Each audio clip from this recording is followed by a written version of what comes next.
මේ ඔයා වගේ යාළුවෙක් ඉන්නව මට කමාන්ඩෝ කියලා. හරිද? මේ ඔයා වගේ යාළුවෙක් ඉන්නව කමාන්ඩෝ කියලා මට. කමාන්ඩෝ කියලා ඔයා වගේ යාළුවෙක් ඉන්නවා. ඒක මම YouTube එකේ දැම්මා, Facebook එකේ දැම්මා. හත්ති ලව්වේ ඔයත් එයා වගේම. ඔයා ෂෝක් නේ. ලස්සනයි ඔයා.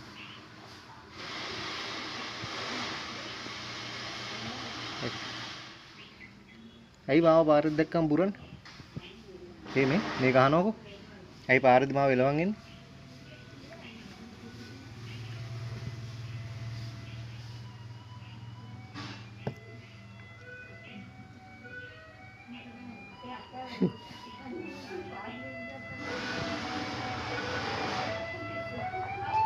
නැන්දව ගාඩ් කරනෝනේ. මෙයාගේ ඔවුන ඇතුලේ ඉන්නෝ. මේ ගෙදර ඇතුලේ ඉන්නවා. මෙයා යාව ගාඩ් කරනවා මෙතන ඉඳගෙන. මෙතන ඉඳගෙන ඉන්නේ මේ යකා මේ පාර දින මාර සරයි හොඳේ. රේදිපාසු මිනිස්සෙක් නෙමෙයි මේ මිනිහට. මිනිස්සෙක් කියන්නේ රේදිපාසු සතෙක් නෙමෙයි. මිනිස්සුන්ට වැඩිය හොඳ ගතික උනේ දින සතෙක්. මේ කැදේ ගන්න මේකට කොහේ හරි යන්න ඕනේ වෙලා.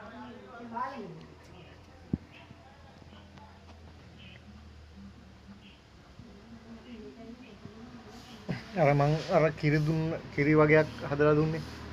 ඒ බල්ලා වගේම තමයි මෙයා දෙන්නම එක වගේ. මේ අරත් කමාන්ඩෝ කියලා මං කිව්වේ. මේකත් කමාන්ඩෝ જાති. මා ලස්සනයි මේ බල්ලගේ පාට. මේක නම් එච්චර ක්වොලිටි නෑ. වෙන ක්වොලිටි පාට නම් පාට ඈ. කමාන්ඩෝ. මෙයාගේ නම මොකද්ද දන්නේ නෑ.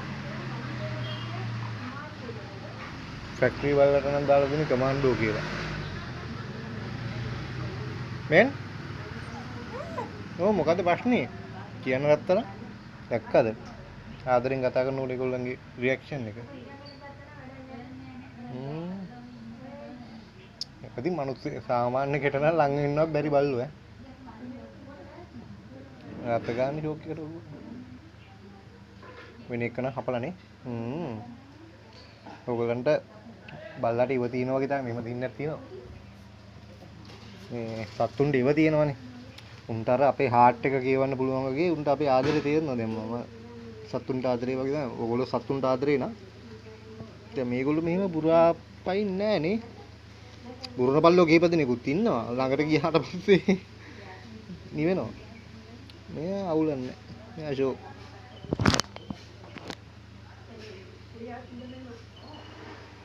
නන්ද ඉන්නව බයෙන් දැන්